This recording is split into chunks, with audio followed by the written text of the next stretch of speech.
Welcome to If I Rule the World.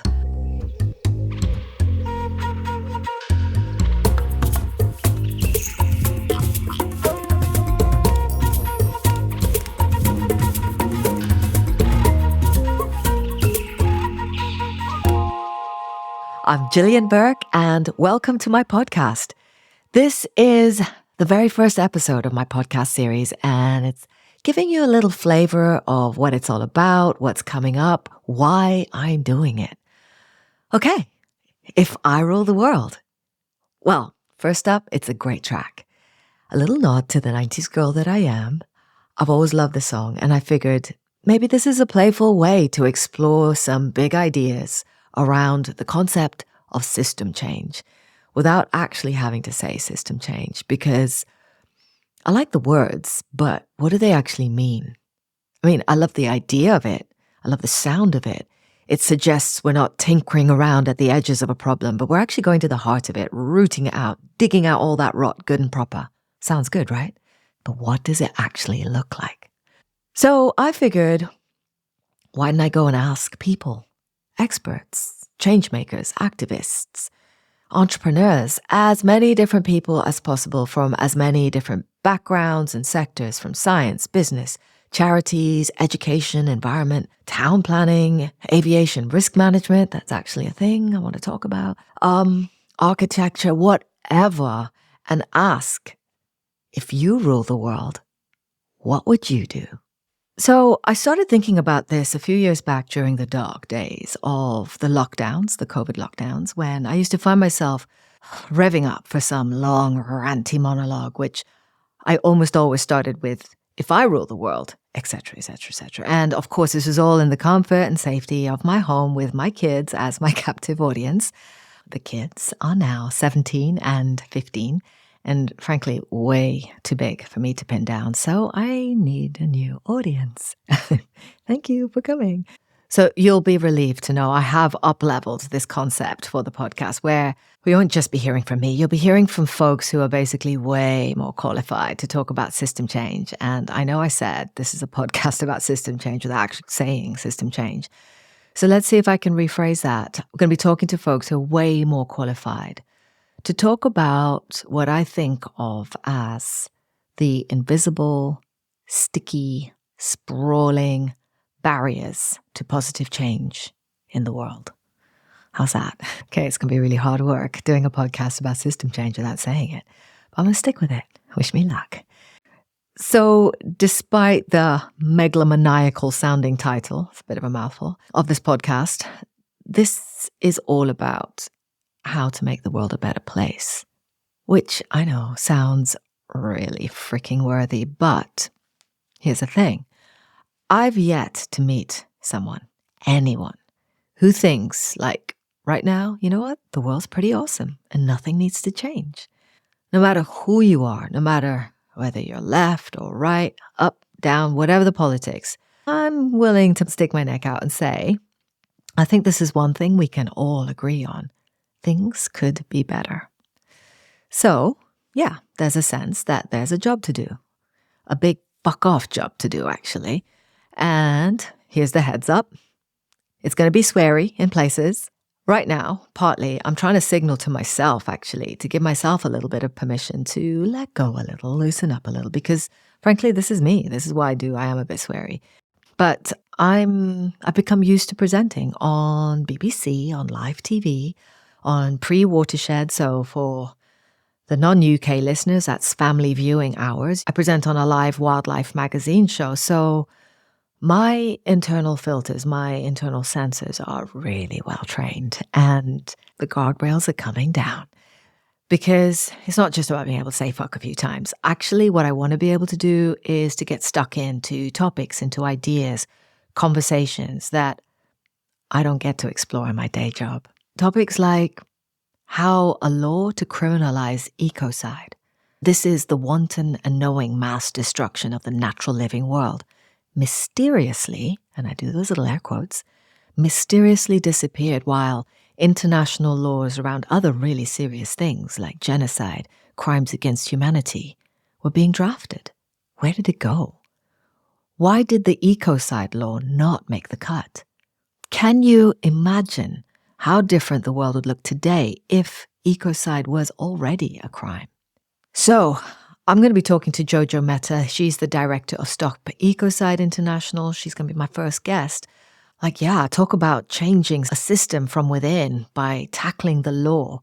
We're going to be talking about that and loads more as well. So just one of many conversations coming up on the podcast. I'm going to be talking to scientists, to farmers, entrepreneurs, writers, demographers, educators, artists, waste collectors, doctors. These are the people I call the students, the masters, and the practitioners of system change, of making the world a better place. Okay, I'm already giving up with this idea of not using the word system change. And here's another thing. There's 8 billion of us, 8 billion people on the planet. So in my mind, that means that 8 billion different versions of what making the world a better place actually looks like. So strap in, it's going to be a very long podcast series. What I'm trying to say is the conversation could go in an almost inexhaustible number of directions. Geopolitics, farming, healthcare, spirituality, and beyond. So I obviously want to hear about how people change systems, but I want to know why. What gets them started? What keeps them going? The nuts and bolts of what they do, how they do it, the highs, the lows, the despair, the hope, the mindset. What kind of person looks at a seemingly immutable, stubborn-ass, stinking, rotten to the core problem or challenge and thinks to themselves, I'm going to change that? What kind of person does that? So in the midst of all of that, I'm not going to lie, we are going to have to look at some serious stuff. Because it seems to me, in order to make the world a better place, if we're going to make the world a better place, we've got to be willing to look at all that big, bad, scary stuff straight in the eye. And this big, bad, scary stuff is what connects our human world with the natural world. It is what this crazy post-pandemic world that we now find ourselves is all about, from the wars and the geopolitical jostling for position, inflation, rising food and energy prices, global supply chains, widening inequality, which I'm told is happening alongside the largest wealth transfer in history. That's pretty crazy. And then there's the supercharging of the digital revolution as AI and artificial intelligence takes us into uncharted and largely unregulated territory. And this is even before we start talking about climate and the nature crisis and extinction and biodiversity loss and pollution, and it's a lot. So there will be moments of lightness. I mean, what could be more fun than entertaining dreams and aspirations of world domination? So my backstory, briefly, is I'm a Kenyan Creole, I think is probably the easiest way to describe myself. I'm like of a really mixed, multiple ethnic background, born in Kenya though. And I was born in the 1970s. I consider myself really lucky to be born in an era before, at least we back in Kenya, had daytime telly, certainly no internet, no social media, no devices. And if I wasn't in school, I was outside playing. So I grew up on the outskirts of Nairobi on the edge of a coffee plantation. And outdoors for me was a messy tangle of wild nature and people getting on with the business of living. So the boundary between the natural world and the human world was blurred. At least it was for me. So I'm going to fast forward through a whole bunch of life stuff to get to the point where I'm sitting here talking to you. I'm a biologist, or at least that's what I did as my degree. I took that degree and I went into the natural history filmmaking, wildlife filmmaking industry. And I've been working in wildlife filmmaking for the best part of 2 decades. Most of it actually behind the camera. I started off as a film researcher and worked my way up to producer director. And then in 2017, I crossed over to being in front of the camera. I started presenting on BBC Springwatch. But actually for me, the idea for this podcast began a few years before that. Those years were a real game changer for me. I was a stay-at-home mom at that point. My kids were really little then. And that hiatus, or at least professional hiatus, I didn't realize it was going to do this to me, but it gave me the chance to take a step back. It gave me a chance to pause for thought. And I looked around and I started to question an idea that I had when I started my career that I had bought into hook, line, and sinker. It's a story that so my industry peers, that we all told ourselves. I still hear it today. And the story goes like this. If we show people the beauty, the wonder, the rawness of nature, then people will fall in love with it. And when people love it, they'll care about it. And when they care about it, they'll do something to protect it. By 2017, I had to ask myself, is that true? Especially when, in 2017, a paper was published in a journal called Bioscience. Now, they really weren't freaking around with this title when they called it World Scientists Warning to Humanity, a Second Notice. So this paper was the second notice. The first notice was given 25 years earlier in 1992. In 92, I was 18 years old. I was merrily skipping along into my biology lectures at Bristol University. For me, the way I saw it, by this point, the Cold War had recently ended. Apartheid in South Africa had ended. World leaders had gotten their shit together and banned CFCs, and no one seemed to be worrying about the hole in the atmosphere anymore. There was still work to do, don't get me wrong, but at least for me, I felt like I could have sworn at that point in time, humanity was moving towards a good place. Anyway, 25 years on, and I've been beavering away making wildlife films, pun intended. The warning letter to humanity points out that, yes, there have been wins, some fragile wins, but there is a whole lot more, a whole bunch of environmental and societal indicators that have not just gotten worse, they've gotten a lot worse, exponentially worse. The filmmaking, the awareness, the research, the scientific literature, the campaigning, the NGOs, the volunteers, the policymaking, the goodwill. Why does it still feel like we're pissing in the wind? So I don't think it's enough. It's no longer enough to talk about nature without talking about people. It never has been.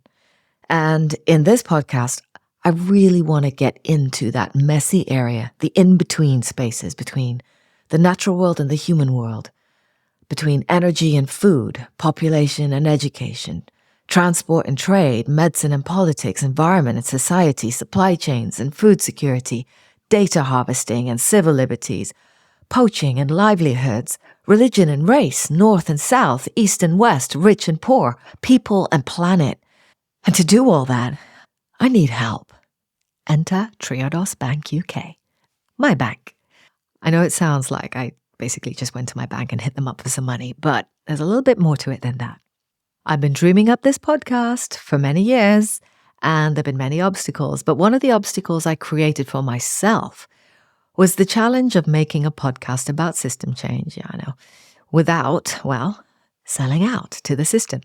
So the thought process was this: how do I find a sponsor for this podcast when the last thing I want to do is be talking about positive change in the world, making the world a better place, and then have to wedge into the conversation a shout out to sponsors to try and sell my listeners stuff that they really don't need. So the relationship started slow. In 2020, Triodos asked me to host their annual meeting, which is their version of an AGM. I guess I did a good job. They asked me back. One meeting became 3, and over the years, our relationship slowly started to build. And I'm actually really proud to say this. Theirs is still the only corporate gig I do because eventually the stars, or more importantly, values, aligned. So Triodos is a leading sustainable and ethical bank with a really simple mission: to make money work for positive change. So if you look them up, you'll see they've got this 3-armed logo, which represent, the first arm is profit, they're a bank after all, but the other 2 represent people and planet. So when Triodos first got going, the idea that a bank could exist for positive change and not just for profit had the rest of the banking system thinking it was all a little bit crackers, as one of the senior management put it.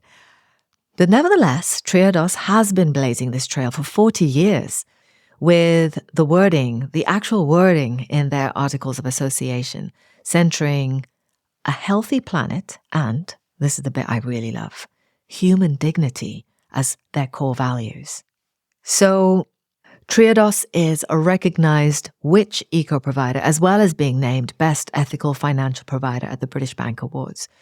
All this because Triodos does not lend or invest in fossil fuel projects. They focus instead on renewables. And frankly, this is what's really important to me. They focus on nature regeneration and community-led projects. Over the past few years, I've gotten to know some of the people behind the bank, and I can tell you it's really amazing. These people really believe in what they're doing. But they're also always really quick to remind me that yes, Triodos exists to be a force for good, but its first job is to be a safe and secure bank for its customers. And that's what they do. I know, because I bank with them. So yeah, I honestly could not be prouder to have Triodos as sponsors for my podcast. And it's not just about the money, but more than that, they've been real champions, real cheerleaders, real believers in this podcast. So, on that note, I cannot wait to get started on this journey. I can't wait for you to hear my first gorgeous, heartfelt, energizing conversation with Jojo Mehta, director of Stop Ecocide International, where we talk about ecocide law, loss and friendship, and how just a few words that can fit on the back of a business card hold the key to making the world a better place. So if you like the sound of If I Ruled the World, follow the podcast. If there's someone you know who you think will enjoy this podcast series, enjoy these sorts of conversations, tell them about it. Share the link, spread the word. If I Rule the World is for anyone who has an appetite for nuance, a thirst for knowledge, and a hunger for positive change.